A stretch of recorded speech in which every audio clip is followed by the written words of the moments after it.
Merhaba, benden istediğiniz örgüleri anlatmaya devam ediyorum. Öncesinde yine benden motifli yelekler istemiştiniz. 2 tane anlatmıştım. Biri söğüt yelek, biri mozaik yelek. Geçenlerde yine bir tane büyüğümüz ve bir tane arkadaşımız yazdı. Bu şekilde motifli bir yelek yapmak istiyorum ve ip koparmadan birleştirme görüntüsü hoşuma gidiyor. Bu yelek modelini de bize anlatabilir misiniz dediler. Büyüğümüz torununa çeyiz yapacakmış. Diğer arkadaşımız muhtemelen satış yapacak. O yüzden yine detaylı şekilde anlatmaya çalıştım. 2 bölüm halinde yine paylaşacağım. Birinci bölümde beden ayarlama, motif örme ve bir bütün yeleği ip koparmadan birleştirme var. Sırt parçasını birleştireceğiz, koltuk altı parçalarını birleştireceğiz, ön parçaları birleştireceğiz. Kabaca bir yeleğe ulaşacağız. İkinci bölümde de lastik anlatımı olacak. Bedende ve kolda lastik bölümünü detaylı şekilde anlatacağım. Öncelikle bilgileri vererek başlamak istiyorum. Baştan sona 3 milim tığ kullandım ve Alize Cotton Gold ipler kullandım. Renk kodlarını ekrana yazarım. Açık renkten 3 yumak, kahverengi renkten 2 yumak alsanız yeterli geliyor. Ben kendi üzerimde göstermek için M beden yaptım. Bu örgüyü SM beden kullanabilir. Dediğim gibi ölçülerini yazacağım. Ben boyda 5 motif kullandım. 1,63 boyundayım. Benim pantolon arkamı kapatıyor. O kadar uzunlukta siz daha uzun ya da daha kısa yapabilirsiniz. Orası sizin zevkinize kalmış. Şablon şeklinde paylaşacağım. Lütfen benim ekran görüntüsü alın dediğim yerde ekran görüntülerini alın. Sonrasında belki başka motiflerde kullanırsınız ya da aynı motifle kullanabilirsiniz. Videoyu yine bölümlere ayıracağım. Aşağıda motif örme, beden ayarlama, ip koparmadan birleştirme gibi görebilirsiniz. Nerede kaldıysanız sadece o bölüme giderek o bölüme bakabilirsiniz. Diğer videolardan beni biliyorsanız detaylı şekilde anlattım. Detay kısımlarını bir iki kere anlattım. O yüzden bir yeri anlamadığınızı düşündüğünüzde orada beklemeyin ya da geriye sarmayın. Ben onu tekrarlı şekilde anlatıyorum. Geriye sarmadan benim tekrarlarımı izleyin lütfen. Yeni başlayanlar da detay kısımlarını benimle beraber örmeye çalışsınlar. Bu örgüyü de yine yeni başlayanlar rahatça anlayabilsin, çeviriler de düzgün çevrilebilsin ve özel gereksinim arkadaşlar rahatça anlayabilsin diye yavaş yavaş ve tek tek anlattım. Anlatım size yavaş gelirse oynatma hızından hızlandırarak izleyebilirsiniz. Ben de başka örgüleri 2x yaparak izliyorum. Elimden geldiğince en ince detayına kadar tüm bildiklerimi anlatmaya çalıştım. Umarım severek yapar kullanır ya da satıp gelir elde edersiniz. Aklınıza takılan tüm soruları yorumlarda sorabilirsiniz ya da örgülerinizi Instagram'dan bana fotoğraflı olarak atabilirsiniz. Kanalıma abone olarak ya da videolarımı beğenerek bana da destek olabilirsiniz. Artık örgümüze başlayabiliriz. Öncelikle motif yerleşimini yapalım. Onun ekran görüntüsünü alın. Sonra artık beden ayarlamayı anlatacağım ve kendi bedenimize göre bir tane motifimizi öreceğiz. Yelekte 31 tane motif kullanacağız. Arka parçada eninde 3, boyunda 5 motif var. Burası bizim sırt parçamız. Eninde 3, boyunda 5 motif var. Ben boyunu 5 motifli yaptım. Siz boyunu istediğiniz kadar yapabilirsiniz. Şimdi artık ön parçaları yerleştireceğim. Önlerde bu şekilde yukarıdan aşağıya doğru 5 tane motifimiz olacak.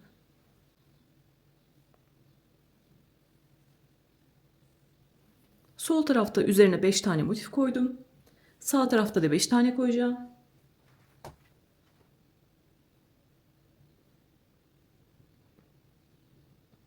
Elimde 6 tane motif kaldı.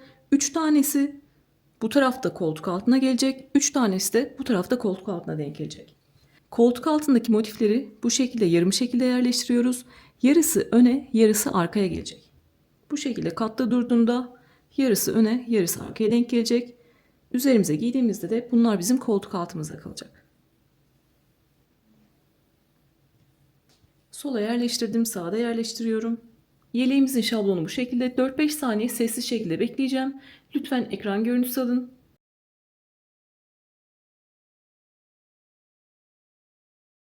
Ekran görüntüsünü aldınız. Dizilimimiz bu şekilde. Motif hepimizin bildiği en kolay motiflerden hanım dilendi bey beğendi olarak ya da şimdilerde büyük anne motifi, büyük anne karesi olarak duymuş olabilirsiniz. Bizim yapacağımız motifin en güzel tarafı sıra sayısını istediğiniz kadar azaltabilirsiniz ya da çoğaltabilirsiniz. Şimdi artık kendi bedenimize göre nasıl ayarlayabiliriz onu anlatmak istiyorum. Yorumlarda ben şu kadar bedenim, kaç tane motif yapmam lazım ya da motifimi kaç sıra yapmam lazım diyenleri buraya yönlendireceğim. Lütfen bu bölümde atlamadan izleyin. Biz motifli bir yelek yapıyoruz. Burada yapacağımız tek şey bir tane motifin ölçüsünü bulmak. Bir tane motifin ölçüsünü kendi bedenimize göre ayarlıyoruz. Aynı motiften 31 tane örüyoruz. Sonra birleştirmeye geçiyoruz. Bunu da nasıl yapacağız? Diğer motifli hırkalarda, yeleklerde anlattığım gibi, süveterlerde anlattığım gibi örgünün eninde kaç tane motif varsa beden genişliğimizi motif sayısına bölüyoruz. Burada 1, 2, 3 tane tam motif var. Yanlarda da yarım motif var. Onlar da bir motif ediyor. Yani 1, 2, 3 toplam 4 tane motifimiz var yarım motiflerle birlikte. Evde severek kullandığınız yeleğinizi ya da hırkanızı önünüze serdiniz. Beden genişliğine baktınız 60 santim. O zaman siz ne yapacaksınız? 60'ı 4'e böleceksiniz. Bir tane motifinizi en az 15 santim olana kadar öreceksiniz. Böylece yine severek kullanacağınız bir tane yelek yapmış olacaksınız. Üzerinize ne dar gelecek ne bol gelecek. Kendinize göre çalışmış olacaksınız. Ya da siz daha küçük bir beden olabilirsiniz. Daha zayıf, daha minyon olabilirsiniz. Öreceğiniz kişi daha minyon olabilir. Beden genişliği diyelim ki 46 santim. O zaman siz de 46'yı 4'e bölersiniz. Bir tane motifinizi en az 11,5-12 santim olana kadar örersiniz. Özellikle farklı bedenlerden örnek vermeye çalışıyorum ki mantığını anlayın diye. Yani bir tane motifin ölçüsünü nasıl buluyoruz? Beden genişliğini 4'e bölüyoruz. Şimdi bunu çocuklar için soran arkadaşlar da olacak. Çocuklarda özellikle herhangi bir ölçü vermek istemiyorum. Bunun da mantığı şu: çocuğunuzun sınıfını düşünün. Ya da aynı yaş grubunda oynadığı arkadaşları düşünün. Hepsi aynı boy ve kilodalar mı? Değiller. O yüzden özellikle çocuklarda en garanti yöntem nedir? Evdeki bir tane kıyafetine göre çalışmak. Dar gelmeyen bir tane kıyafetine göre çalışmak. Geçen bir tane anne aynı benim anlattığım tarzda gül motifli hırka yapmış. Başka bir anne altıgen hırka yapmış. Başka bir anne papatya hırka yapmış. Yani yetişkinler için anlattığımda da çocuklarına göre motiflerini ayarlayıp aynı çocuklarına göre ören insanlar var. Yapamam diye düşünmeyin. Bu zaten en kolay motif. Belki 5 sıra örmezsiniz de siz de 3 sıra örersiniz. Sizin işiniz zaten daha kolay olacak. Daha küçük bir çocuğa yapmak istiyorsunuz diyelim. Evde çocuğunuzun kıyafetini ölçtünüz, 32 santim geldi. 32 bölü 4, bir tane motifinizin 8 santim olması gerekiyor. En az 8 santim olana kadar örüyorsunuz. Yani çocuklar için de kendimiz için de beden genişliğimizi 4'e bölerek bir tane motifin ölçüsünü buluyoruz. Şimdi artık motifi örmeye başlayacağız. Ben ip koparmadan birleştirme yapacağım. Motif bitiminde mantığı da anlatacağım. İsterseniz sonrasında benim gibi bir sıra eksik örüp tüm motifleri ip koparmadan birleştirirsiniz ya da tam şekilde örüp dikerek de birleştirebilirsiniz. Artık orası sizin zevkinize kalmış. Görünümü nasıl istediğinize kalmış, nasıl birleştirmek istediğinize kalmış. Şimdi artık motifleri örmeye geçelim. Motif örerken yapacağımız işlem, ölçümüzü zaten bulmuştuk. Bir tane motifte deneme yapıyoruz. 13 santimlik bir motife mi ihtiyacım var? Bir tane motifi 13 santim olana kadar örüyorum. Ben burada 13 santime 6. sırada ulaştım. O yüzden tüm motiflerimi 5 sıra ördüm. 6. sırada ip koparmadan birleştirdim. Artık motif örmeye başlıyorum. Benim yeleğimde kahverengi bir renk var. O kamerada çok fazla belli olmayacağı için burada açık bir renk kullanacağım. Benim beden genişliğim 52-53 santim. Kazak anlattığımda da, hırka anlattığımda da, yelek anlattığımda da kendi üzerime göre yapıyorum ki size örnek olarak gösterebileyim. O yüzden 52 bölü 4 benim bir tane motifimin en az 13 santim olması gerekiyor. Bir tane motifi 13 santim olana kadar öreceğim. En az 13 santim olana kadar öreceğim. Birinci sırayla başlıyorum. Birinci sırada yelekte de yine mum ışığı rengi kullanmıştım. Öncelikle sihirli halka yaparak başlıyoruz. Sihirli halka yapmak için ipi döndürdüm ve halka yaptım. İpi döndürdüm ve halka yaptım. Siz başka teknikler biliyor olabilirsiniz. Hepsinin sonucu aynı. Yeni başlayanlar için tekrar gösteriyorum. İpi döndürdüm ve halka yaptım. 3 milim tığ kullanıyorum. Siz de kendi tığınızla devam ediyorsunuz. Halkaya girdim, ipi aldım. 3 zincir çekerek başlıyorum. 1, 2, 3. 3 zincir çektim. Bu 3 zincirde bir tane ikili trabzan kabul ediyorum. İkili trabzan yapmak için tığın başına bir kere doladım. 2 ilmeği birlikte tuttum. Halkaya girdim, ipi aldım. Tığın üzerinde 3 ilmek var. İkisini birlikte aldım. Tığın başına tekrar doladım. Halkaya girdim, ipi aldım. Tığın üzerinde 3 ilmek var. İkisini birlikte aldım. İkili trabzanı bu şekilde yapıyoruz. Başta çektiğimiz 3 zincirle beraber 1, 2, 3 tane ikili trabzan yaptık. 3 tane ikili trabzanı da üçlü grup diyeceğiz. Örgünün sonuna kadar 3 tane ikili trabzana üçlü grup diyeceğiz. Biz kare bir motif öreceğimiz için 4 tane üçlü grup yapmamız gerekiyor. birincisini yaptık. Arada 2 zincir çekiyorum. 2 zincir çektim. Tığın başına doladım. Halkaya girdim. 2 ilmeği birlikte, 2 ilmeği birlikte aldım. Tığın başına dola, halkaya gir, ipi al. 2 ilmeği birlikte, 2 ilmeği birlikte ör. Tığın başına dola, halkaya gir, ipi al. 2 ilmeği birlikte, 2 ilmeği birlikte ör. Artık ikili trabzan yapmayı öğrendik. İkinci grubumuzda yapmış olduk. Yine arada 2 zincir çekiyorum ve halkanın içine 3 tane daha ikili trabzan yapıyorum. Arada 2 zincir çektim. Halkanın içine 3 tane ikili trabzan yapıyorum. 1 2 ve 3. 3 tane grubu yaptık. Dördüncü yapacağız. Arada 2 zincir çekiyorum. Tığın başına doladım ve halkanın içine 3 tane ikili trabzan yapıyorum. Yeni başlayanlar için böyle başını yavaş anlatacağım. Sonra hızlı hızlı ilerleyeceğiz.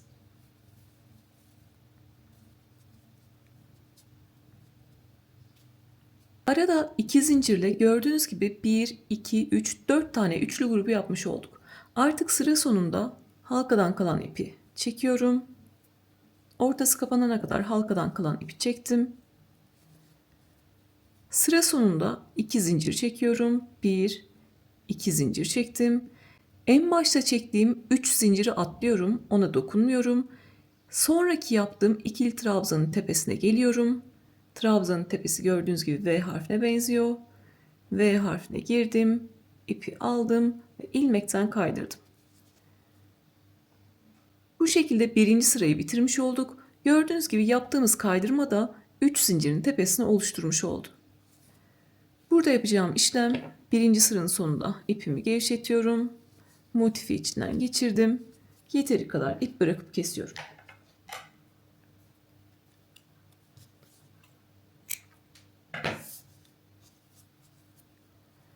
Birinci sırayı bu şekilde yaptık.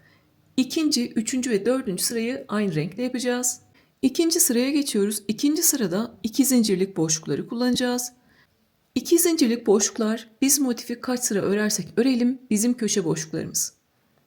2 zincirlik boşluklar köşe boşlukları, 3 tane ikili trabzan, arada 2 zincir ve 3 tane ikili trabzan için. Burada başka örgülerde kullanmanız için detaylar da söyleyeceğim. Biz ikinci, üçüncü ve dördüncü sırayı aynı renkte öreceğiz. Bir üst sıraya aynı renkte çıkıyorsak o zaman ne yapıyoruz? Başlarken önce ilmeğimizi hazırlayalım. Sihirli halka yapar gibi halka oluşturdum. Tığla girdim, ipi aldım ve bir zincirle burada bir ilmek oluşturdum. İkili trabzan öreceğimiz için tığın başına bir kere doluyoruz ve 2 ilmeği birlikte tutuyoruz. Herhangi bir 2 zincirlik boşluktan başlayabilirsiniz. Ben genelde ipi nerede kestiysem onun karşısında başlıyorum. 2 zincirlik boşluğa girdim, ipi aldım. Tığın üzerinde 3 ilmek var. İkisini birlikte aldım. Aynı yere 2 tane daha ikili trabzan yapıyorum. Ve toplam 3 tane ikili trabzanla başlamış oluyorum. Bu şekilde. Ne demiştim? 2 zincirlik boşluklara 3 tane ikili trabzan, arada 2 zincir ve 3 tane ikili trabzan yapacağız. Ama ben bir üst sıraya da aynı renkle çıkacağım için bitişim başlangıcım düzgün olsun diye ne yapıyorum? Başlarken 3 tane ikili trabzanla başlayacağım. Sıra sonunda burayı tamamlayacağım. Şimdi örerken daha net anlaşılacak. Bunu tüm örgülerde kullanabilirsiniz. Üst üste aynı renkle çıktığınız tüm örgülerde kullanabilirsiniz. Özellikle altıgen hırkalarda üst üste aynı renkle çıktığımızda kullanıyoruz biliyorsunuz. Köşede 3 tane ikili trabzanla başladım. Arada bir zincir çekiyorum. Tığın başına doladım. 2 zincirlik boşluğa geldim. Burası benim köşe boşluğum. 3 tane ikili trabzan. 1 2 3 tane ikili trabzan. Arada 2 zincir ve aynı yere 3 tane ikili trabzan yapıyorum.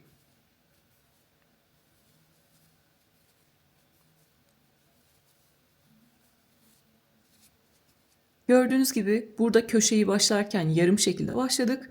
Diğer kalan 3 köşeyi tam şekilde öreceğiz. Bunu sıra sonunda daha net anlayacaksınız.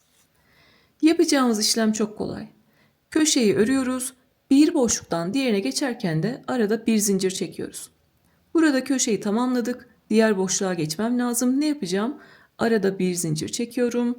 Tığın başına doladım. Buradaki 2 zincirlik boşluğa da 3 tane ikili trabzan, arada 2 zincir, 3 tane ikili trabzan yapıyorum. 1 2 ve 3. Arada 2 zincir ve aynı yere 3 tane ikili trabzan yapıyorum.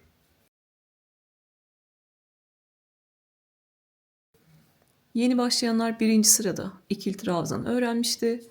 Artık bir üst sırada bu şekilde ilerliyoruz. Birinci köşede yarım başladım. İkinci köşeyi tam şekilde ördüm. Üçüncü köşeyi tam şekilde ördüm. Dördüncü köşeye geliyoruz. Bir boşluktan diğerine geçerken arada bir zincir çekiyorum. Tığın başına doladım ve buradaki köşeyi de tam şekilde örüyorum. 3 tane ikili trabzan, arada 2 zincir ve 3 tane ikili trabzan yapıyorum. Arada 2 zincir ve aynı yere 3 tane ikili trabzan yapıyorum.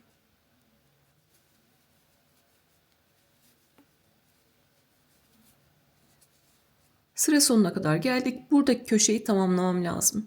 Diğer boşluğa geçeceğim için ne yapıyorum? Arada bir zincir çekiyorum. Tığın başına doladım. Burada yarım olarak başladığım köşeye 3 tane daha ikili trabzan yapacağım ve burayı tamamlamış olacağım. 1 2 3 tane ikili trabzan yaptım. Artık her iki zincirlik boşlukta 2 tane üçlü grup var. Hepsini tamamladık. Artık bir üst sıraya çıkabiliriz. Sıra sonunda tığın başına doluyorum. İlk yaptığım ikili trabzanın tepesine giriyorum. İpi aldım. Tığın üzerinde 3 ilmek var. Hepsini tekle çekerek tekli trabzanla bitiyorum.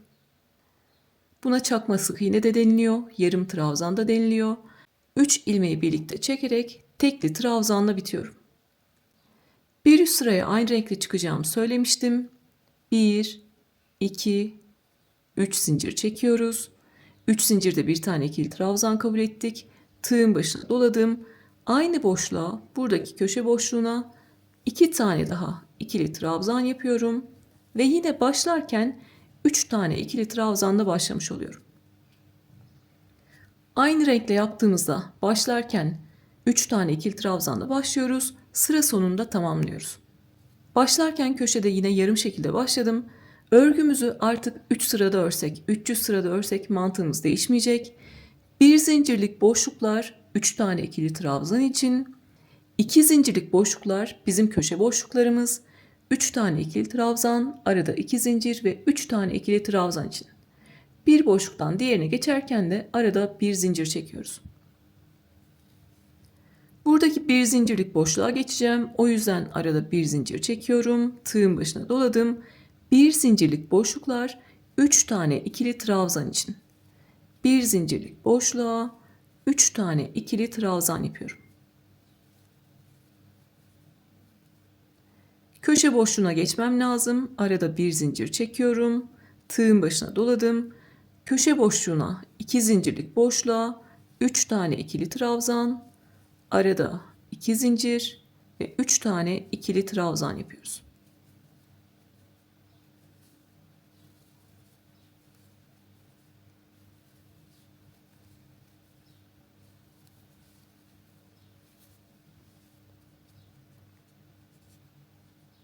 Yeni başlayanlar için bir tane daha kenarı anlatacağım. İyice pekişecek. Köşeyi tamamladık. Bir zincirlik boşluğa geçmem lazım. Bir boşluktan diğerine geçerken arada bir zincir çekiyorum. Tığın başına doladım. Bir zincirlik boşluklar 3 tane ikili trabzan için. 1 2 ve 3. Bir zincirlik boşluktaki işimi tamamladım. Köşe boşluğuna geçmem lazım. Arada bir zincir çekiyorum.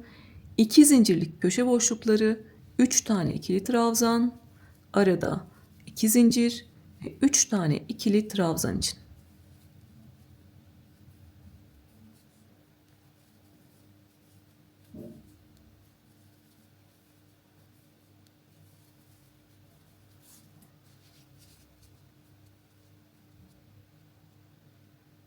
Burada yarım şekilde başlamıştık. 2 tane kenarı ördük. Diğer 2 kenarı da aynı şekilde örelim. Bir bütün motifte kaç sıra örersek örelim. Şunu kendimize kodlayalım. 1 zincirlik boşluklar 3 tane ikili trabzan için, 2 zincirlik boşluklar 3 tane ikili trabzan, arada 2 zincir ve 3 tane ikili trabzan için. Bu şekilde sıra sonuna kadar gelelim. Sıra sonunda yine köşeyi beraber tamamlayalım. Bir üst sıraya beraber çıkalım. Sıra sonuna kadar geldim. En son bir zincirlik boşluğa da 3 tane ikili trabzan yaptım. Arada bir zincir çektim. Başlarken yarım şekilde başlamıştık. Tığın başına doladım. Başladığım köşe boşluğuna 3 tane ikili trabzan yapıyorum. Bu köşeyi de tamamlamış oluyorum. Sıra sonunda ne yapıyoruz? Tığın başına doladım. 1, 2, 3. zincirin içine girdim. İpi aldım. Tığın üzerinde 3 ilmek var. Üçünü tekle çekerek tekli trabzanla bitiyorum. 3. sırayı da bitirdik. 4. sıraya yine ben aynı renkle çıkacağım. Ama siz aynı renkle çıkmayacaksanız 1. sırada yaptığınız gibi 2 zincir çekersiniz. 3 zinciri atlayıp bir sonraki ikili trabzanın tepesine kaydırırsınız. Bu şekilde motifi içinden geçirip ipinizi sıklayıp yeteri kadar kesebilirsiniz. Siz üst üste 3 renk yapmak zorunda değilsiniz. 3 sıra yapmak zorunda değilsiniz. İp değiştirecek olanlar o şekilde yapabilirler.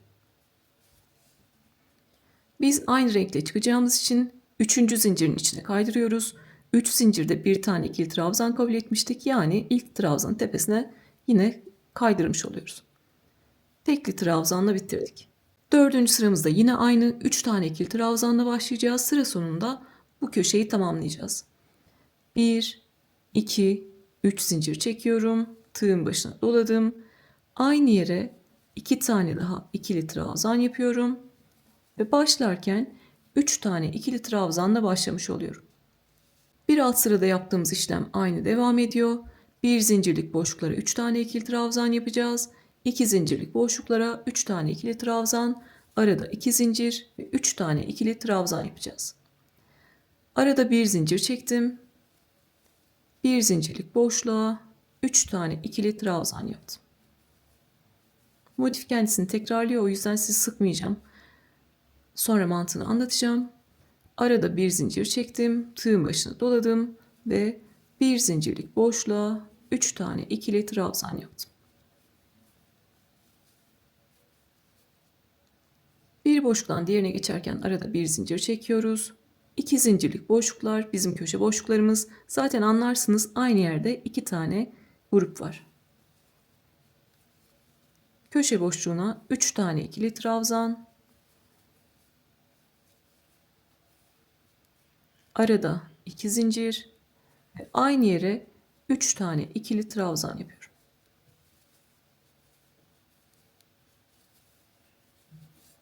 Bu şekilde. Örgünüz tabak gibi durabilir. Ne yapacağız? Her seferinde elimizle düzelteceğiz bu şekilde. Motifimiz de düzelmiş olacak. Motif 3. sıradan sonra kendisini tekrar ediyor. Sonsuza kadar aynı şekilde devam ediyor. Hiçbir değişiklik yok. Değişen tek şey her sırada gördüğünüz gibi üçlü gruplar birer birer artıyor. Bu da bizim motifimizin büyümesini sağlıyor. 3. sırada bir taneydi. 4. sırada 2'ye yükseldi. Gördüğünüz gibi 5. sırada 1, 2, 3 tane bir zincirlik boşluğumuz var. Bu 4, 5, 6, 7 diye devam edecek. Tek fark eden o. Şimdi sıra sonuna kadar bir zincirlik boşluklara 3 tane ikili trabzan yapalım. Bir boşluktan diğerine geçerken arada bir zincir çekelim. Köşe boşluklarına 3 tane ikili trabzan, arada 2 zincir ve 3 tane ikili trabzan yapalım. Ve sıra sonuna kadar gelelim. Artık bu sıranın sonunda ipimizi koparacağız ve başka bir renge geçeceğiz.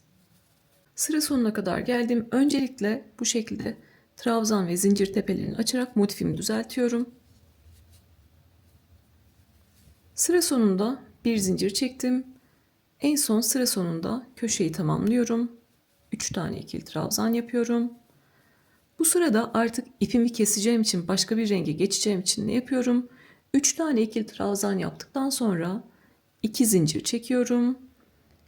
Başta yaptığım 3 zinciri atlayıp ortadaki ikili trabzanın tepesine geliyorum ve kaydırıyorum. İpimi esnettim.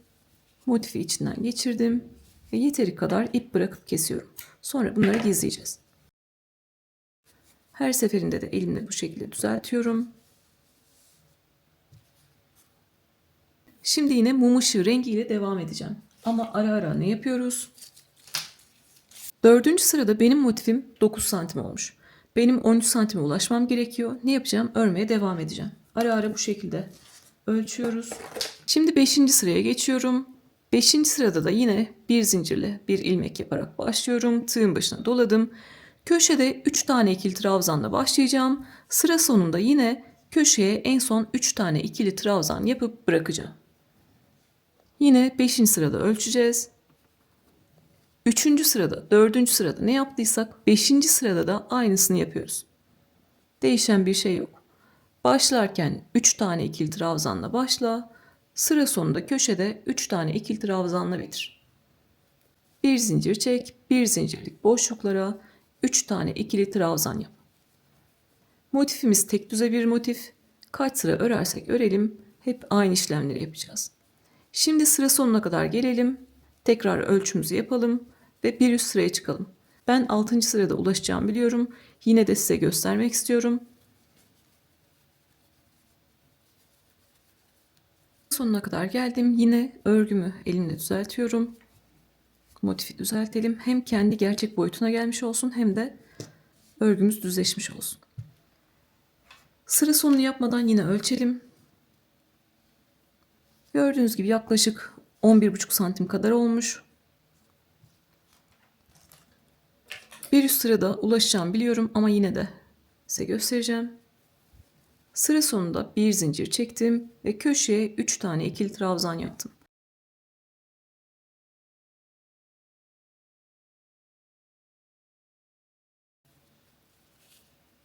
Siz kendi ölçünüze 5. sırada ulaşmış olabilirsiniz ya da 4. 3. sırada ulaşmış olabilirsiniz. Çocuklarınıza yapıyorsanız ya da ipiniz daha kalınsa o zaman sıra sonunda bekleyin, beraber düzgün bir bitiş yapacağız. Tığın başına doladım. İlk yaptığım ikili trabzanın tepesine tekli trabzanla kaydırdım. Tekrar 3 zincir çekiyorum ve aynı yere 2 tane ikili trabzan yapıyorum. Arada bir zincir çektim ve yine bir zincirlik boşluklara 3 tane ikili trabzan yapıyorum. 2 zincirlik köşe boşluklarına 3 tane ikili trabzan, arada 2 zincir ve 3 tane ikili trabzan yapıyorum. Sıra sonuna kadar geldim. Motifi elimizle düzelttik. Gerçek boyutuna getirdik. Gördüğünüz gibi 13-13,5 santime kadar ulaşmışım. Benim 13 santimlik motiflere ihtiyacım vardı. O yüzden motiflerimi en az 13 santim olana kadar örüyorum. Tekrar ediyorum, en az 13 santime kadar örüyorum. Sonrası olabilir. 6. sırada yaklaşık 13,5 santimlik motiflere ulaştım. Ben ip koparmadan birleştireceğim için tüm motiflerimi 5 sıra öreceğim. 6. sırada ip koparmadan birleştireceğim.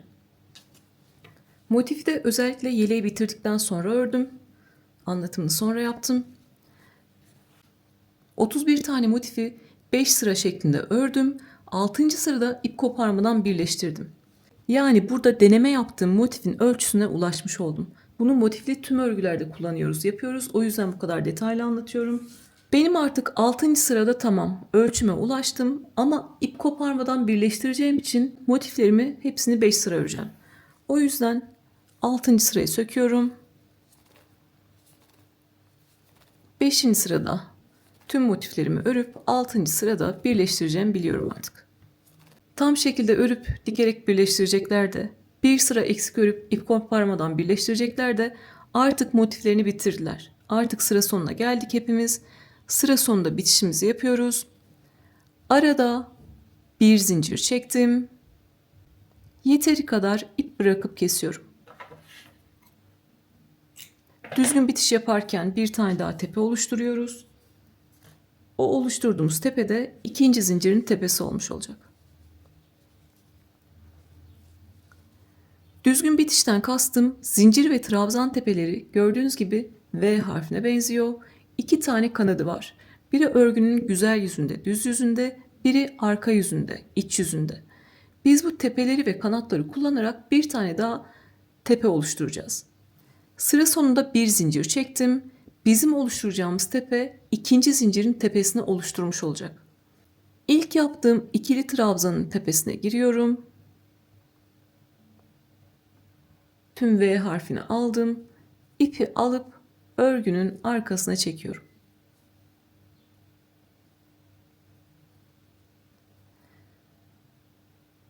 Burada da en son ördüğüm zincir var. Bir tane zincir çekmiştik. Onun sadece arka kanadına giriyorum. Örgünün arkasında kalan kanada giriyorum. İpi aldım ve yine ipi örgünün arkasına çektim. Gördüğünüz gibi bir tane daha tepe oluşturmuş olduk. Oluşturduğumuz bu tepe de ikinci zincirin tepesi olmuş oldu. Buradaki köşede de iki tane zincir var. Buradaki köşede de artık iki tane zincir var. Tüm sayılarımız eşit. Sıra sonunda artık örgünün arkasında ipimizi gizliyoruz.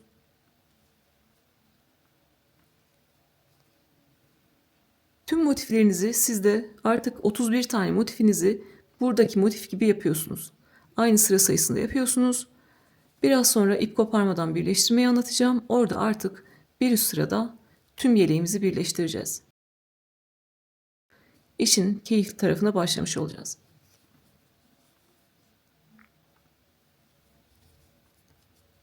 İpi yeteri kadar gizledikten sonra dışarıda kalan ipi kesiyorum.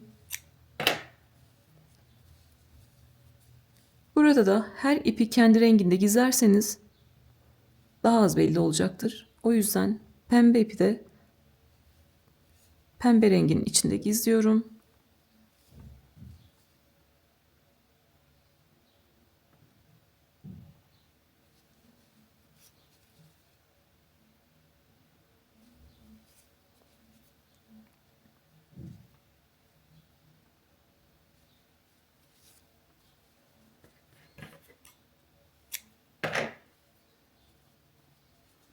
Burada ilmekten kalan ipimi de gizleyeceğim.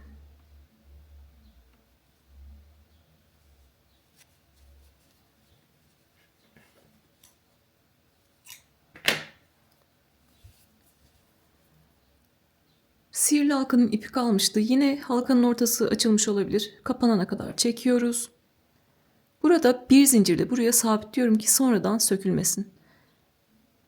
İlmek yaptım bu şekilde. İpi ilmekten geçirdim. Bir zincirle buraya sabitledim. Sonrasında artık yıkadığımda da giydiğimde de halkanın ortası açılmayacak. Motifim sökülmeyecek. Kalan ipi halkanın etrafından geçirerek gizliyorum. Örgüyü bilenler buraları geçebilirler. Belki yeni başlayanlar ilk defa ip gizliyor olabilirler.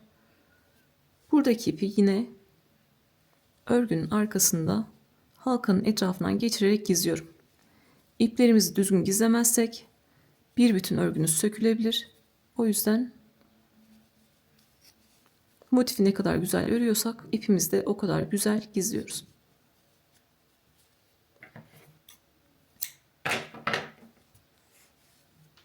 Bu şekilde artık motifimiz hazır.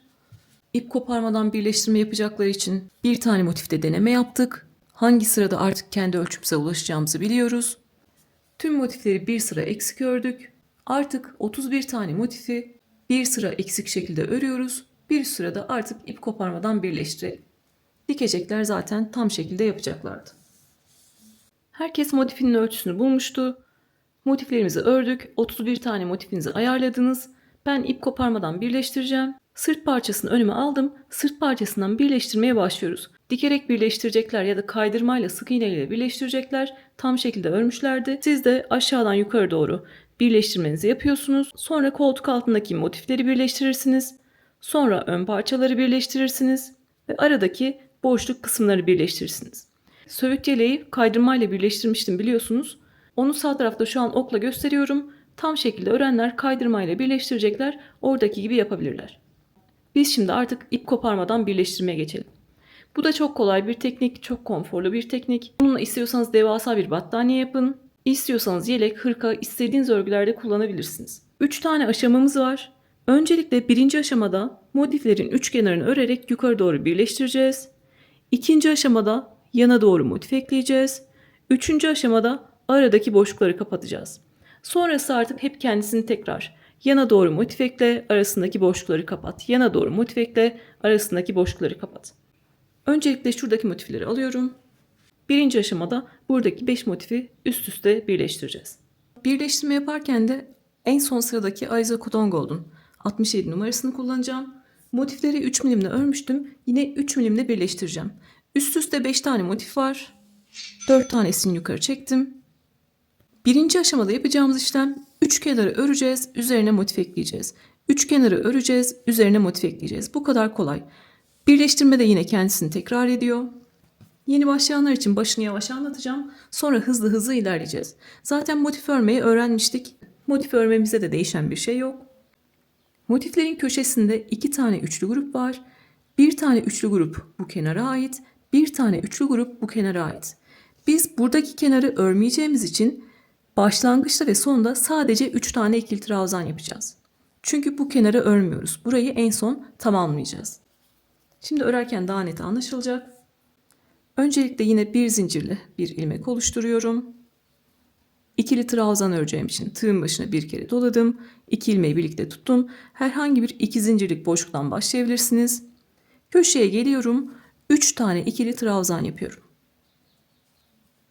İlmekten kalan ipi de arada gizleyelim. Birinci ikili trabzanı yaptım. İkinci ikili trabzanı yaptım. Aynı yere geliyorum. Üçüncü ikili trabzan yapıyorum. Burada ilmekten kalan ipten de kurtulalım, onu da keselim.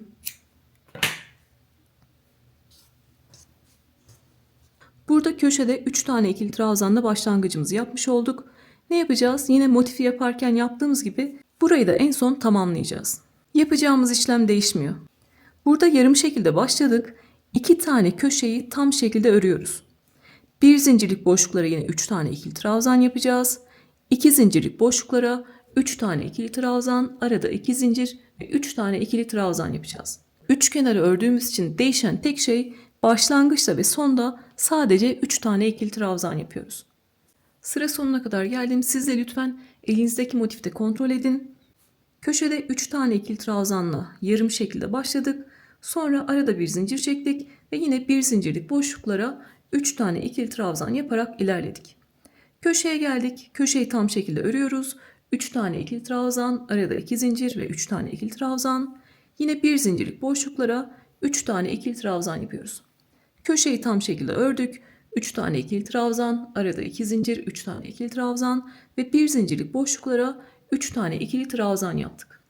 Ne demiştim? Yukarı doğru birleştirirken aşağıda ve yukarıda köşelerde sadece 3 tane ikili trabzan yapacağız. Çünkü buradaki kenarı örmüyoruz. Köşede yine en son 3 tane ikili trabzan yaptım. Ve artık bir üst motifi ekleyebilirim. Bir üst sıraya çıkarken 1, 2 zincir çekiyorum. Köşede 3 tane ikili trabzan yapmıştım. Arada 2 zincir çektim. Tığın başına doladım. Bir üst motifte istediğiniz herhangi bir köşe boşluğundan başlayabilirsiniz. Yine düz yüzünü kullanıyoruz. Herhangi bir 2 zincirlik boşluğa girdim ve köşeye 3 tane ikili trabzan yapıyorum.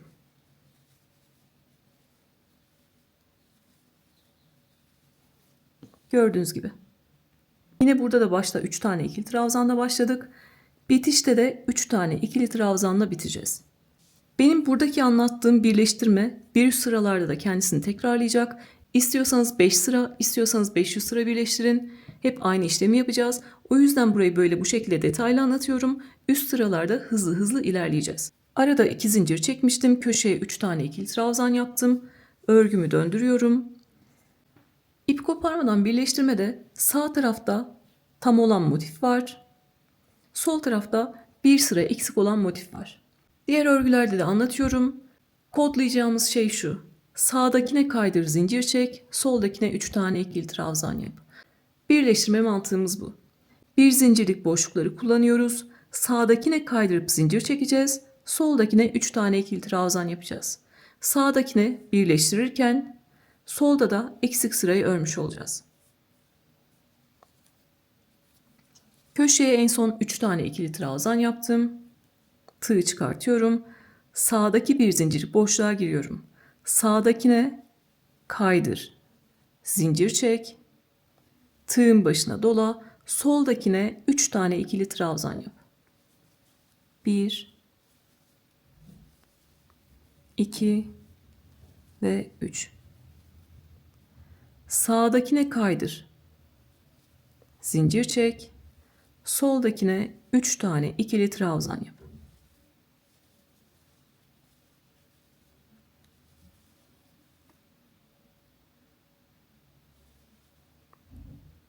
Sağdaki boşluğa giriyorum. Kaydırıp zincir çekiyorum. Soldakine 3 tane ikili trabzan yapıyorum. Bir bütün yeleği bu şekilde birleştireceğiz. Sağdakine kaydır, zincir çek, soldakine 3 tane ikili trabzan yap.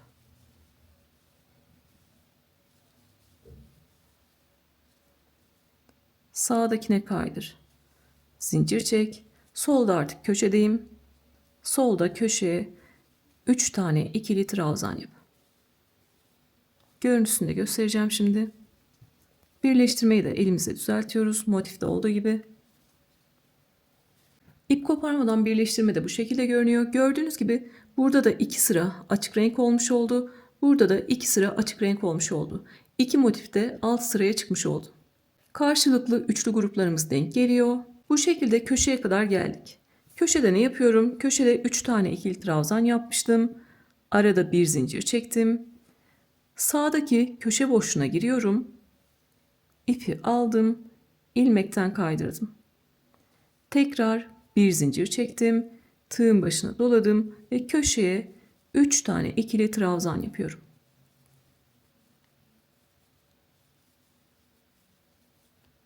Bu şekilde. Gördüğünüz gibi hem köşeyi tamamlamış oldum hem görüntülerimiz de eşit. Arada bir zincir çekerek köşedeki 2 zincirlik boşluğu da oluşturmuş oldum. Şimdi geriye sarmayın, tekrar göstereceğim.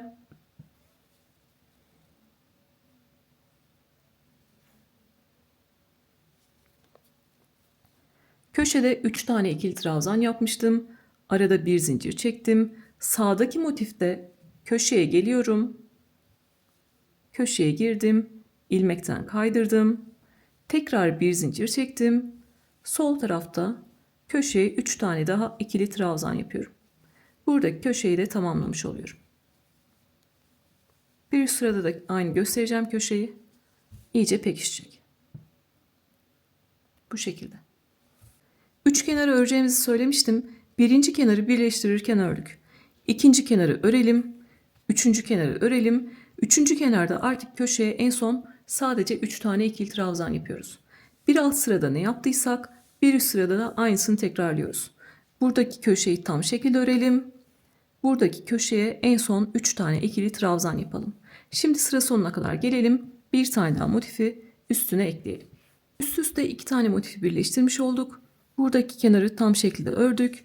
Sıra sonuna kadar geldik. Köşeye en son 3 tane ikili trabzan yaptık. Motiflerde yaptığımız gibi birleştirme yaparken de düzgün şekilde ilerlemek için yine elimizle düzeltiyoruz. Birleştirme yerlerini de açıyoruz.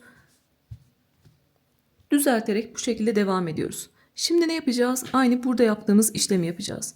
Üzerine motif ekliyorum.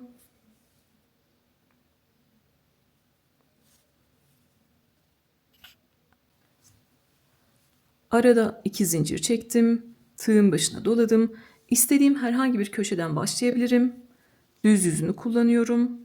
Köşeye 3 tane ikili trabzan yapıyorum. Öncelikle köşelerde 3 tane ikili trabzan yaparak bağlantımızı yapıyoruz. Sonra örgümü bu şekilde önüme aldım. Birleştirmeyi nasıl kodlamıştık? Sağdakine kaydır, zincir çek. Soldakine 3 tane ikili trabzan yap.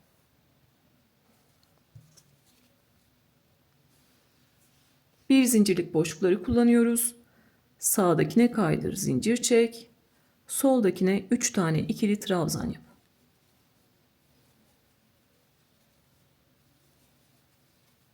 Sağdakine kaydır, zincir çek. Soldakine 3 tane ikili trabzan yap. Bunu nereye kadar yapıyorum? Solda köşeye en son 3 tane ikili trabzan yapana kadar. Karşılıklı üçlü grupları birleştirdik. Köşeye en son 3 tane ikili trabzan yaptım. Ne yapacağım? Bir zincir çekeceğim. Sağdaki motifin köşe boşluğuna kaydıracağım. Tekrar bir zincir çekeceğim ve solda 3 tane ikili trabzan yapacağım. Köşemiz de bu kadar basit. Köşede en son 3 tane ikili trabzan yaptım. Arada bir zincir çekiyorum. Sağdaki motifin köşesine girdim. İpi aldım, ilmekten kaydırdım. Tekrar bir zincir çektim, tığın başına doladım ve köşeye 3 tane ikili trabzan yaparak buradaki köşeyi de tamamlıyorum.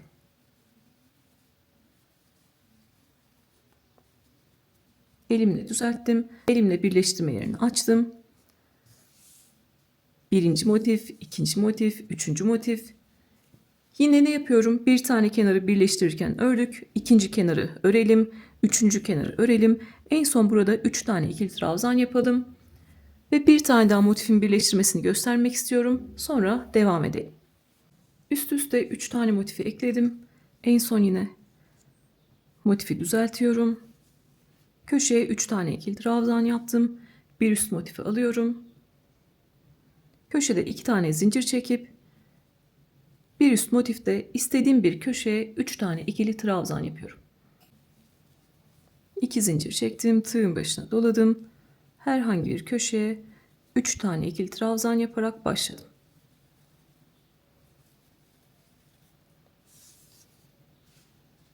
Köşeye 3 tane ikili trabzan yaptıktan sonra sağdakine kaydır, zincir çek, soldakine 3 tane ikili trabzan yap.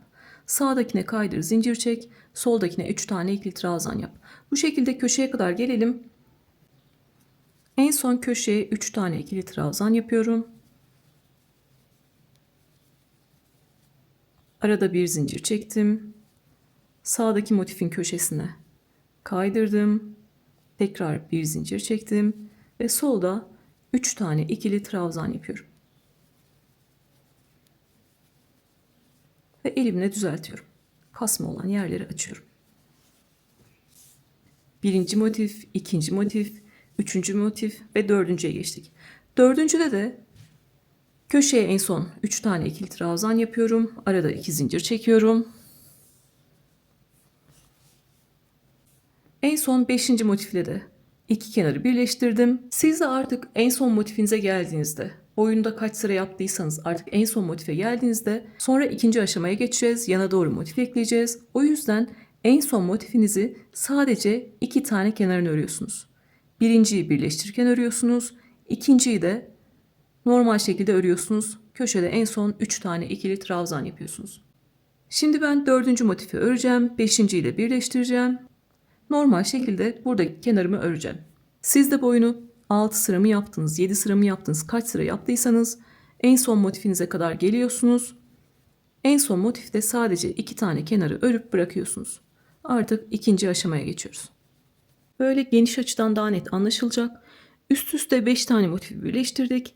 En son motifte artık sadece 2 tane kenarı ördüm. Köşeye 3 tane ikili trabzan yaptım ve bıraktım. Birinci aşamayı bitirdik. Üst üste motiflerimizi ekledik. İkinci aşamada yana doğru motif ekleyeceğiz. Motiflerin sadece bir tane kenarını ekleyeceğiz. Buradaki işimiz daha kolay. Köşeye en son 3 tane ikili trabzan yapmıştım. Arada 2 zincir çekiyorum.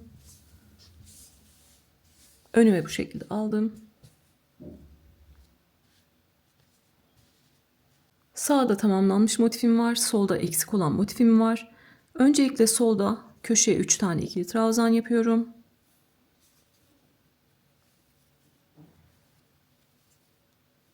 Köşeye 3 tane ikili trabzan yaptıktan sonra sağdakine kaydır, zincir çek, soldakine 3 tane ikili trabzan yap.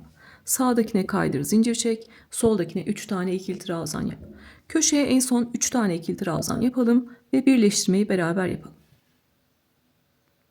Tekrar yerlerini böyle hızlandırarak geçeceğiz. Detayları beraber yapacağız. Köşede 3 tane ikili trabzanla başladık. Sonra sağdakine kaydırdık. Soldakine 3 tane ikili trabzan yaptık. Köşeye en son 3 tane ikili trabzan yaptım. Arada bir zincir çekiyorum. Buradaki kaydırma yapacağım yer köşelerin birleşim yeri. Ne soldaki köşe boşluğuna batıyorum, ne sağdaki köşe boşluğuna batıyorum. 2 tane köşenin birleşim yerine tam ortasına girip kaydırıyorum. 3 tane ikili trabzan yaptım. Arada bir zincir çektim. 2 tane motifin birleşim yerine giriyorum. İpi aldım, ilmekten kaydırdım. Tekrar bir zincir çekiyorum. Sadece bir tane kenarı birleştireceğimizi söylemiştim. Bir kenarı birleştirdik. Artık diğer motife geçebilirim. Burada fark eden tek şey ne? 3 tane ikili trabzan yaptıktan sonra köşelerin birleşim yerine kaydırıyoruz. Tekrar bir zincir çektim. Tığın başına doladım. Köşeye 3 tane ikili trabzan yapıyorum. Köşeye 3 tane ikili trabzan yaptıktan sonra sağdakine kaydır, zincir çek. Soldakine 3 tane ikili trabzan yap. Bu şekilde yine köşeye kadar ilerleyelim. Sadece birleşim yerimiz farklı. Birleşim yerine batalım tekrar. Orada pekişmiş olsun. Ve hızlı hızlı ilerleyelim. Daha koltuk altındaki parçaları birleştireceğiz. Ön parçaları birleştireceğiz. Lastik öreceğiz. Solda köşeye en son 3 tane ikili trabzan yaptım. Arada bir zincir çekiyorum. 2 tane köşenin birleşim yerine giriyorum. Köşe boşluklarına değil, 2 köşenin birleşim yerine giriyorum. İpi aldım, ilmekten kaydırdım. Tekrar bir zincir çektim. Bir sonraki motifi alıyorum. Köşesine 3 tane ikili trabzan yaparak başlıyorum. Köşeye 3 tane ikili trabzan yaptıktan sonra sağdakine kaydır, zincir çek. Soldakine 3 tane ikili trabzan yap. İkinci aşamadaki işlemimiz çok kolay. Yine köşeye kadar geliyoruz. 3 tane ikili trabzan yapıyoruz. Arada bir zincir çekiyoruz. 2 köşenin birleşim yerine giriyoruz. Gördüğünüz gibi çok kolay giriliyor. 2 köşenin birleşim yerine giriyoruz, kaydırıyoruz.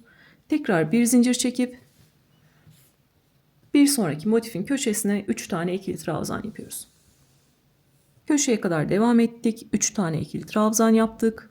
Arada bir zincir çektik. 2 motifin birleşim yerini kaydırdık. Tekrar bir zincir çektik. Ve artık en son motifimizi yerleştiriyoruz. Burada da en son köşede 3 tane ikili trabzan yapıp bırakalım. Sonra 3. aşamaya geçeceğiz. Birinci motif, ikinci motif, 3. motif, 4. motif ve 5. motif.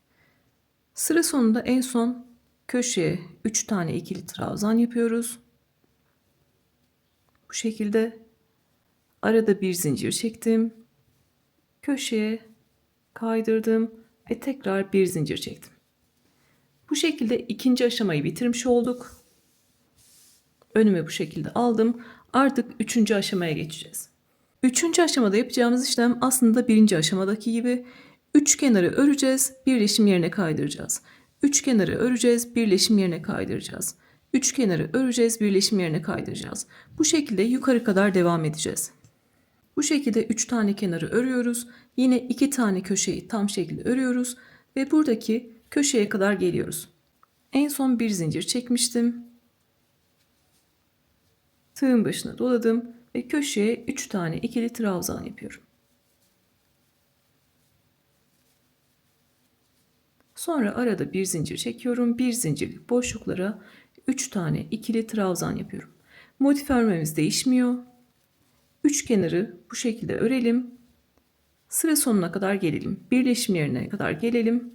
Orada birleşim yerini beraber geçelim. 3 tane kenarı ördük. Yine elimle düzleştiriyorum.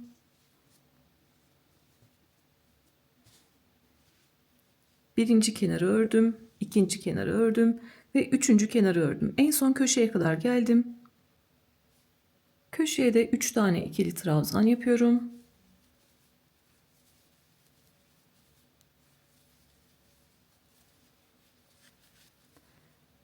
Köşedeki üçlü grubun birini ikinci aşamada bir kenarı birleştirirken örmüştük. Burada da ikinci grubu ördüm. Yani köşeyi tamamladım. Arada bir zincir çekiyorum. Burada yine kaydıracağım yer herhangi bir köşe boşluğu değil, köşelerin birleşim yeri. Gördüğünüz gibi köşelerin birleşim yerine geliyorum ve oraya kaydırıyorum. Köşelerin birleşim yerine girdik, ipi aldık ve ilmekten kaydırdık. Tekrar bir zincir çekiyorum, tığın başına doladım. Soldaki köşeye 3 tane ikili trabzan yapıyorum. Birleştirmemiz neydi? Solda köşeye 3 tane ikili trabzan yaptıktan sonra sağdakine kaydır, zincir çek, soldakine 3 tane ikili trabzan yap. Köşeye 3 tane ikili trabzan yaptıktan sonra arada bir zincir çekiyoruz. Sağdaki köşe boşluğuna kaydırıyoruz. Tekrar bir zincir çekip köşeye 3 tane ikili trabzan yapıyoruz. Diğer birleştirmelerimizde yaptığımızdan herhangi bir farkı yok. Tek fark eden şey burada birleşim yerinde köşelerin birleşim yerine batmak. Birinci kenarı birleştirirken ördük. İkinci kenarı ve üçüncü kenarı normal şekilde örelim. Burada köşeye en son 3 tane ikili trabzan yapalım. Birinci motifte birleşim yerine kadar gelmiştik. Birleşim yerine kaydırmıştık. Sonra iki kenarı karşılıklı birleştirdik. İkinci ve üçüncü kenarı normal şekilde ördük. Köşeye en son 3 tane ikili trabzan yaptık. Tek fark eden şey bir zincir çekeceğiz ve birleştirme yerine kaydıracağız. Buradaki tek farkımız bu. Köşeye 3 tane ikili trabzan yaptım. Arada bir zincir çektim. Köşelerin birleşim yerine giriyorum. İpi aldım ve ilmekten kaydırdım. Tekrar bir zincir çekiyorum ve burada köşede 3 tane ikili trabzan yaparak başlıyorum. Köşede 3 tane ikili trabzan yaptıktan sonra sağdakine kaydır, zincir çek, soldakine 3 tane ikili trabzan yap.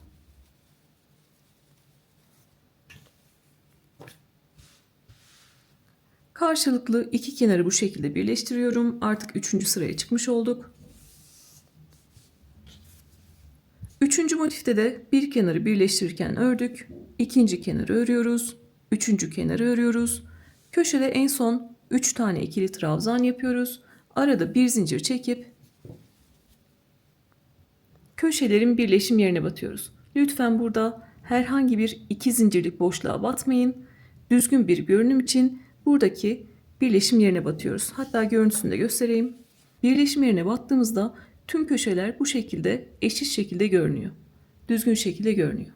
O yüzden herhangi bir köşe boşluğuna değil, köşelerin birleşim yerine batıyoruz. Yine 3. aşamada 1. sıradan sonra kendisini tekrar iki kenarı birleştir, köşeye kadar ör, 3 tane ikili trabzan yap, bir zincir çek, köşelerin birleşim yerine kaydır, tekrar bir zincir çek ve köşeden 3 tane ikili trabzan yaparak başla. Yine karşılıklı 2 tane motifi birleştiriyoruz, 2 tane kenarı birleştiriyoruz. Yukarı kadar devam ettik. Burada da birleşim yerine battık. 2 tane kenarı yine birleştirdik. En son motifimizde ne yapıyoruz? Sadece buradaki köşeye kadar örüyoruz. Yine burada 3 tane ikili trabzan yapalım. Yanına 5 tane daha motif ekleyeceğiz. Yine ikinci ve üçüncü aşamayı tekrarlayacağız. Yukarı doğru 1, 2, 3, 4, 5 tane motifi bu şekilde birleştirdim. Yine elimizle düzleştiriyoruz. Örerken kasma olabilir. Kasmaları bu şekilde düzeltiyoruz.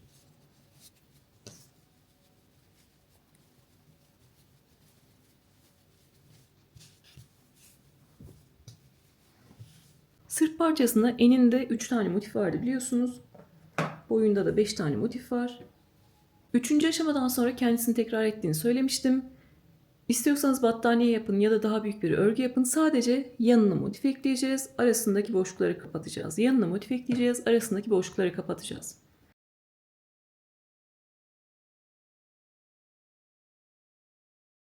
Aşamalar aynı ama aynı yaptığımı görmenizi istiyorum. 2. aşamada yana doğru motif ekledim. En son 5. motifi de ekledim. 3. aşamada yukarı doğru motiflerimizi ekleyeceğiz. Birleştirme yerlerine kaydırıyoruz. En son yine burada köşede 3 tane ikili trabzan yapalım. Artık arka parçamızı bitirelim.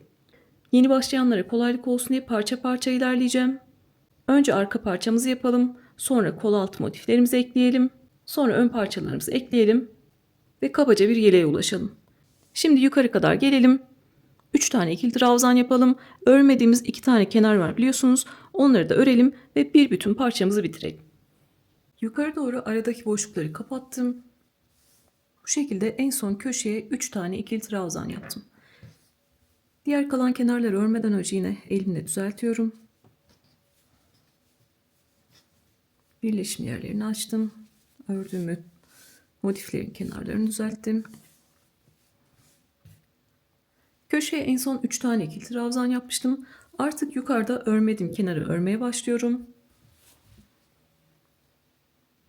Eksik kenarı öreceğimiz için ne yapıyorum artık? Köşede 3 tane ikili trabzan yaptım. Arada 2 zincir çektim. Aynı yere 3 tane ikili trabzan yapıyorum. Köşeyi yaptım. Arada bir zincir çek ve bir zincirlik boşluklara 3 tane ikili trabzan yap. Yapacağımız işlem örmediğimiz kenarı normal şekilde örmek. Bir zincirlik boşluklara 3 tane ikili trabzan yapıyoruz. Bir boşluktan diğerine geçerken arada bir zincir çekiyoruz. Bu şekilde köşeye kadar geliyorum.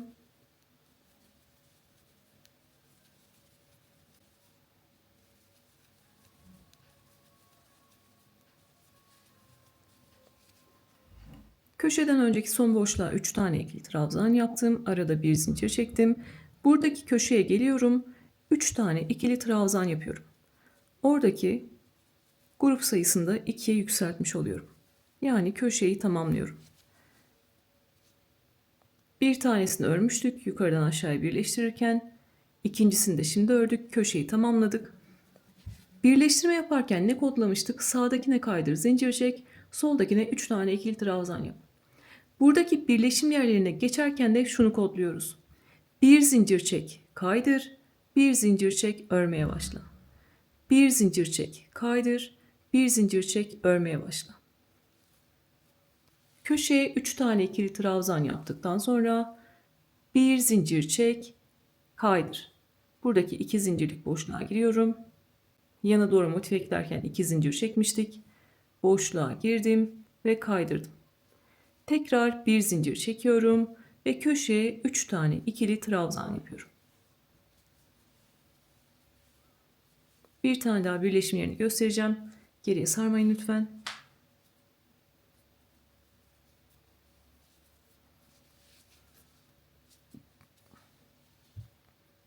Köşeye 3 tane ikili trabzan yaptıktan sonra bir zincir çektim, kaydırdım, bir zincir çektim, örmeye başladım. Şimdi yine arada bir zincir çekelim. Bir zincirlik boşluklara 3 tane ikili trabzan yapalım ve köşeye de en son 3 tane ikili trabzan yapalım. Birleşim yerine beraber geçelim. Gördüğünüz gibi bir zincirlik boşlukları geçtim. Köşeye 3 tane ikili trabzan yaptım.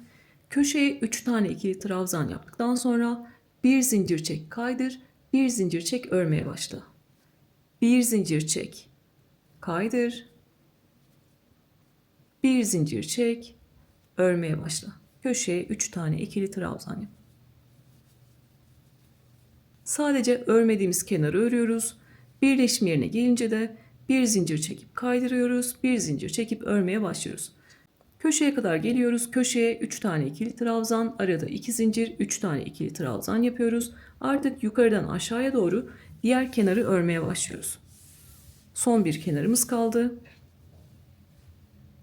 Birleşim yerlerinde yine bir zincir çek, kaydır, bir zincir çek, örmeye başla. Bu şekilde aşağıya kadar ilerliyoruz. Ve burada birinci aşamada başladığımız yere geliyoruz. En başta başlarken söylemiştim burayı en son tamamlayacağız diye. Köşeye en son 3 tane ikili trabzan yapalım ve en son parçamızı beraber bitirelim. Buradaki kenarı örmüştük. Sonra yukarıdan aşağıya doğru devam ettik. Burada en son köşeye 3 tane ikili trabzan yaptım.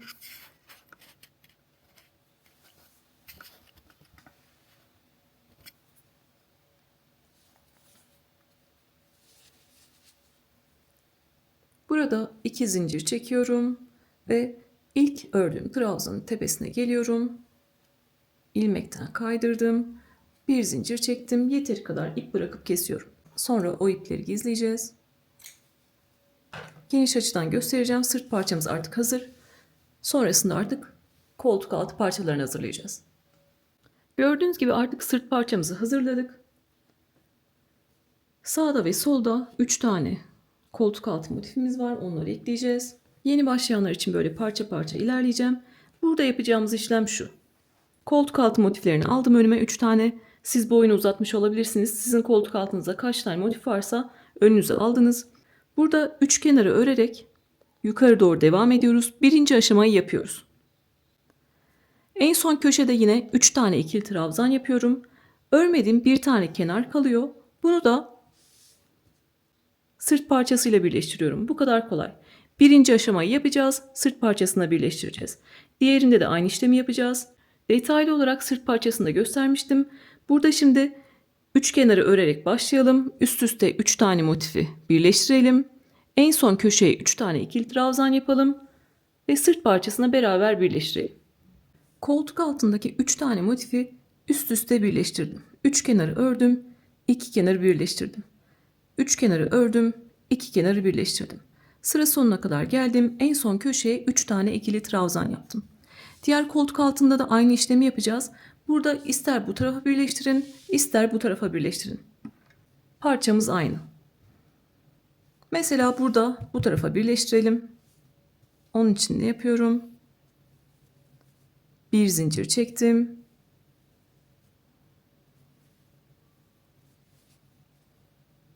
Burada ipimizi koparmıştık biliyorsunuz en son köşeye. Köşe boşluğuna giriyorum. Kaydırdım. Tekrar bir zincir çektim.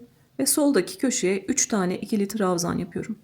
Birleştirme mantığımız ne olursa olsun değişmiyor. Neydi? Hangi aşamada olursa olsun köşeye 3 tane ikili trabzan yaptıktan sonra sağdakine kaydır zincir çek. Soldakine 3 tane ikili trabzan yap. Şimdi onu yapacağız. Sağdakine kaydırıp zincir çekeceğiz. Soldakine 3 tane ikili trabzan yapacağız. Köşeye kadar gelelim. En son köşede 3 tane ikili trabzan yapalım. Arada zincir çekmeyeceğim. Buradaki birleşim yerine geldim. 2 zincirlik boşluğa geldim. Kaydırdım. Sırt parçasıyla birleştirmem lazım. 2 motifin birleşim yerine geliyorum. 2 motifin birleşim yerine battım. İpimi aldım ve kaydırdım. Buradaki birleşim yerlerini de karşılıklı şekilde birleştirmiş olduk. Tığın başına doladım. Köşeye 3 tane ikili trabzan yapıyorum.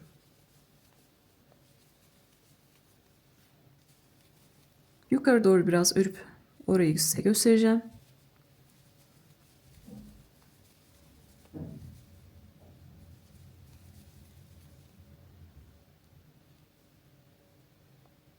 Burada şöyle bir zincirle sabitleyelim.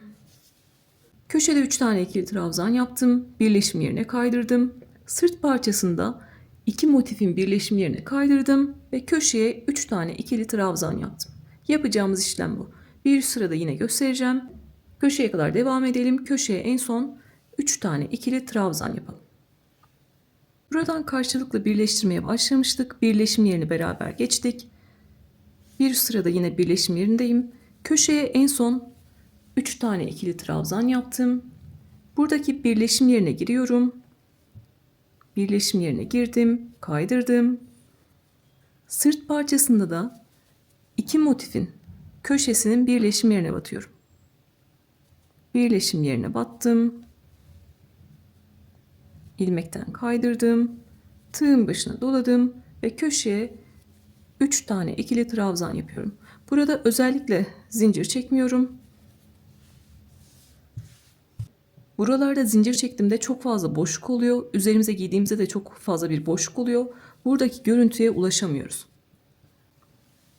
Birinci motif, ikinci motif, üçüncü motife geliyoruz. Köşede 3 tane ikili trabzan yaptıktan sonra sağdakine kaydır, zincir çek. Soldakine 3 tane ikili trabzan yap.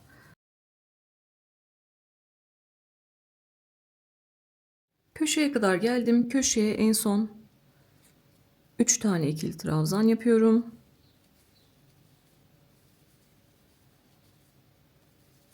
Üç tane ikili trabzan yaptım. Sırtta 2 motifin birleşim yerine girdim. İpimi aldım ve kaydırdım.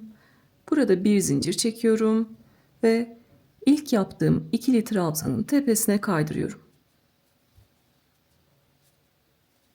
Tekrar bir zincir çektim. Yeteri kadar ip bırakıp kesiyorum. Gördüğünüz gibi koltuk altı parçasını sırt motifine birleştirmiş olduk. Bu şekilde yine elimle düzeltiyorum.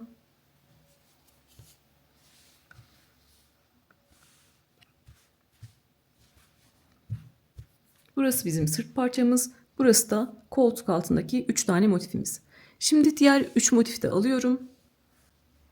Yine birinci aşamada yaptığımız gibi 3 kenarı örelim, birleştirelim, 3 kenarı örelim, birleştirelim. Sonrasında 3 kenarı örelim. Üçüncü kenarda köşede 3 tane ikili trabzan yapıp bırakalım. Bunu da diğer tarafa birleştireceğiz. Diğer koltuk altındaki 3 tane motifi üst üste birleştirdim. En son köşede 3 tane ikili trabzan yaptım. Burayı yapmıştık. Şimdi artık burayı birleştireceğiz. Yön farkımız olduğu için, sağ sol farkımız olduğu için ne yapıyoruz? Burada aşağıdan başlamıştık. Burada yukarıdan birleştirmeye başlayacağız. 2 tane kol motifini ayırdım. Burası bizim kol boşluğumuz. Karşılıklı 3 tane motifi birleştireceğiz. Buradaki 2 motifin birleşim yerine geldim. Kaydırdım. Ve köşeye 3 tane ikili trabzan yaptım. Lütfen kendinizi kontrol edin. Doğru yerden başladığınıza emin olun. Bu şekilde karşılıklı 3 tane motifi birleştiriyoruz. 2 tane motif kol boşluğu için kaldı. Buradaki köşeden birleştirmeye başladık. Köşeye 3 tane ikili trabzan yaptıktan sonra sağdakine kaydır, zincir çek, soldakine 3 tane ikili trabzan yap. Köşeye kadar gelelim. Köşede en son 3 tane ikili trabzan yapalım. Yine zaten burayı biliyoruz. Diğer tarafta göstermiştim ama bir tane daha göstermek istiyorum. Birleşim yerini beraber geçelim. Sonra hızlı hızlı sıra sonuna doğru ilerleyelim. En son köşeye 3 tane ikili trabzan yaptım. Burada birleştirirken zincir çekmediğimi söylemiştim. 3 tane ikili trabzan yaptım. Birleşim yerine kaydırdım. Sırt parçasında 2 motifin birleşim yerine geliyorum. Birleşim yerine girdim ve kaydırdım. Tığın başına doladım ve köşeye 3 tane ikili trabzan yaptım. Köşeye 3 tane ikili trabzan yaptıktan sonra sağdakine kaydır, zincir çek, soldakine 3 tane ikili trabzan yap. Bu şekilde köşeye kadar geliyoruz. Köşede 3 tane ikili trabzan yaptım. Birleşim yerine kaydırdım. 2 motifin birleşim yerine kaydırdım. Köşeye 3 tane ikili trabzan yaptım. Karşılıklı sağdakine kaydır, zincir çek, soldakine 3 tane ikili trabzan yap. Köşeye kadar gelelim. Yine bitişimizi beraber yapalım. Koltuk altı motifleriyle de artık işimiz bitecek. Sonra ön parçalara geçeceğiz. Köşeye kadar geldim. Köşede 3 tane ikili trabzan yaptım. Arada bir zincir çektim. Köşeye girdim, kaydırdım. Tekrar bir zincir çektim. İlk yaptığım trabzanın tepesine giriyorum ve kaydırıyorum. Bir zincir çekip yeteri kadar ip bırakıp kesiyorum. Geniş açıdan görelim. Mantığı daha rahat anlaşılacak. Sırt motifini ip koparmadan birleştirmiştik. Sonra soldaki motifleri birleştirdik. Koltuk altı motifini birleştirdik. Sağdaki koltuk altı motiflerini birleştirdik. Artık ne kaldı? Ön parçalar kaldı. 5 tane motifi solda var. 5 tane motifi sağda var. Burada da öncelikle 5 tane motifi üst üste birleştirelim. En son 2 tane kenarı örelim. 3 tane ikili trabzan yapıp burada bırakalım. 2 tane örmediğimiz kenar kalacak. Onları da koltuk altına birleştireceğiz ve omuz parçasına birleştireceğiz. Omuz motifine birleştireceğiz. Kabaca bir yeleğe ulaşacağız. Sırt parçalarını hazırlamıştık. Koltuk altı motiflerini de ekledik. Şimdi üst üste 5 tane motifi birleştirdim. Burada daha rahat anlamanız için şöyle yapacağım. Örgüyü döndürdüm. Burası ters yüzü. Bunlar koltuk altı motifleri, yarısı öne yarısı arkaya gelecek demiştim. Burada örmediğim 2 tane kenar kaldı. Bir tane kenarı omuza birleştireceğim. 2 tane motifi normal şekilde örüyorum. Burası bizim kol boşluğumuz olacak. Sonra yine karşılıklı 3 tane kenarı birleştiriyorum. ve bu tarafla işimi bitirmiş oluyorum. Siz de ön parçada kaç tane motif varsa üst üste birleştirdiniz. 2 tane kenarı ördünüz. Burada 3 tane ikili trabzan yaptınız ve artık şimdi omuzla birleştirelim. Köşeye 3 tane ikili trabzan yaptım. Arada bir zincir çekiyorum. Parçayı önüme aldım. Sırtta 3 tane motifim var. Buradaki 2 motifin birleşim yerine kaydırıyorum. Arada bir zincir çektim. Buradaki 2 motifin birleşim yerine giriyorum. Köşelerin birleşim yerine girdim. Kaydırdım. Tekrar bir zincir çektim ve solda köşeye 3 tane ikili trabzan yaptım. Solda köşeye 3 tane ikili trabzan yaptıktan sonra sağdakine kaydır, zincir çek, soldakine 3 tane ikili trabzan yap. Omuzla birleştirsek, koltuk altla birleştirsek birleştirme mantığımız değişmiyor. Karşılıklı kenarları birleştirelim bu şekilde. Köşeye kadar gelelim. Köşeye 3 tane ikili trabzan yaptım. Arada bir zincir çekiyorum. Sağdaki köşenin 2 zincirlik boşluğuna girdim, kaydırdım. Tekrar bir zincir çektim ve köşeye 3 tane ikili trabzan yapıyorum. Artık gördüğünüz gibi ön parçayla omuzu bu şekilde birleştirmiş olduk. Bu şekilde artık omuzla birleşimimizi yaptık. Sonra artık ne yapacağız? Yukarıdan aşağıya doğru birleştirmeye devam edeceğiz. Bizim 2 motiflik kol boşluğumuz olduğu için bunlarda herhangi bir birleştirme yapmıyoruz. Sadece 2 tane motifi buradaki köşeye kadar örüyoruz. Normal şekilde örüyoruz. Ne yapmıştık? Bir zincirlik boşluklara 3 tane ikili trabzan yaptık. Buradaki birleşim yerine gelince bir zincir çek, kaydır, bir zincir çek, örmeye başla. Sonra yine bir zincirlik boşluklara 3 tane ikili trabzan yapalım ve köşeye kadar gelelim. Omuz motifini birleştirdik. 2 tane motifi herhangi bir birleştirme yapmadan yukarıdan aşağıya doğru normal şekilde ördük. Köşeye en son 3 tane ikili trabzan yaptık. Artık burada yapacağımız işlem ne? Yukarıdan aşağıya doğru karşılıklı 3 tane motifi birleştirmek. Ön parçanın motifleriyle koltuk altı parçasının motiflerini birleştiriyoruz. Birleştirmeyi zaten biliyoruz ama burada bağlantıyı göstermek istiyorum. 2 tane motifi normal şekilde ördük. Boyda kaç tane motif kullandığınızın önemi yok. Siz de 2 tane motifi bu şekilde normal şekilde ördünüz. Hepimizde 2 tane kol boşluğu var. Önde ve arkada. Köşeye 3 tane ikili trabzan yaptım. Burada zincir çekmiyorum. 2 zincirlik boşluğa girdim ve kaydırdım. Burada köşeye geliyorum. Köşede 2 zincirlik köşe boşluğu var, görüyorsunuz. Köşeye girdim ve kaydırdım. Tığın başına doladım. Solda köşeye 3 tane ikili trabzan yaptım. Solda köşeye 3 tane ikili trabzan yaptıktan sonra ne yapıyoruz? Sağdakine kaydır, zincir çek. Solda 3 tane ikili trabzan yap. Burada zincir çekmememin tek sebebi burada fazladan bir boşluk oluşsun istemiyorum. O yüzden burada zincir çekmedim. Biliyorsunuz buralarda da zincir çekmiyorum. Üzerimize giydiğimizde esnediğinde fazla bir boşluk oluşuyor. Onu istemediğim için yine bu iki birleşim yerinde de zincir çekmeyeceğim. Koltuk altında yaptığımız gibi.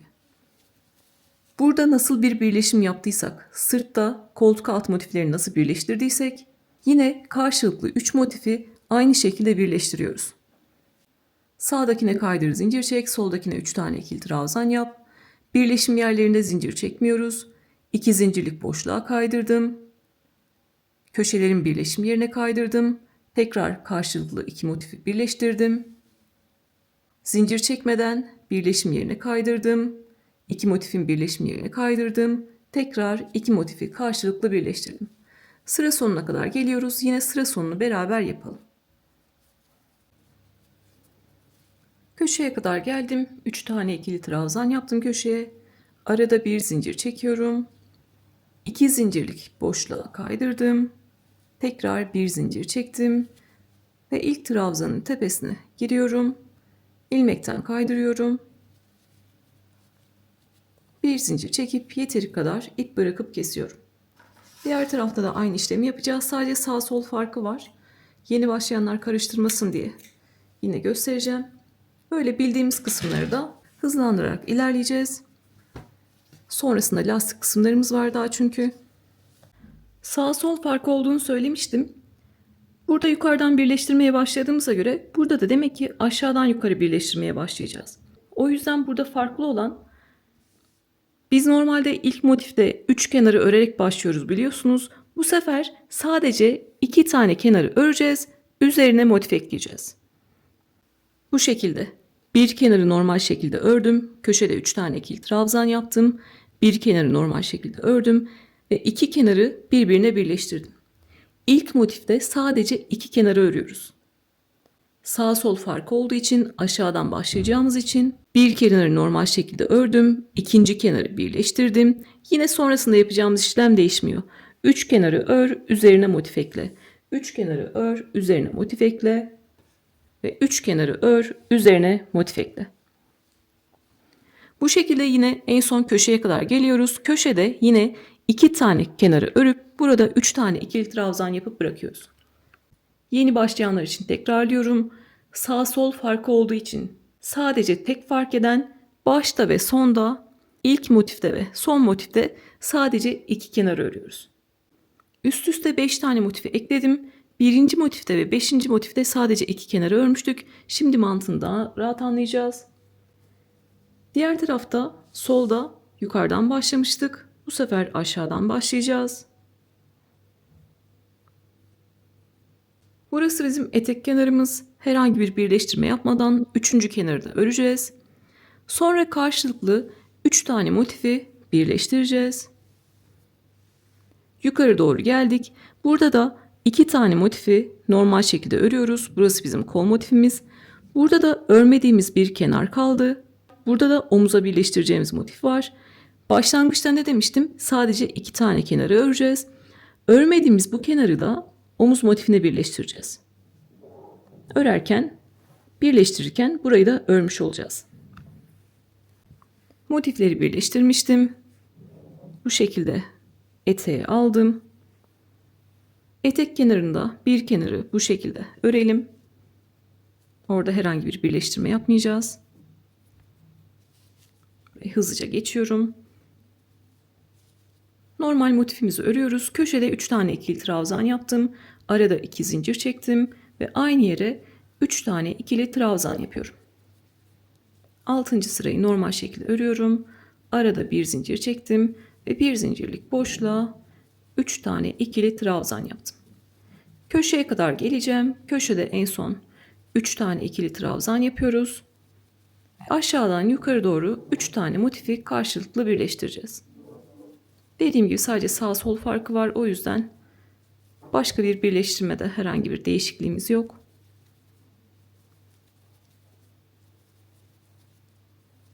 Köşeye de 3 tane ikili trabzan yaptım.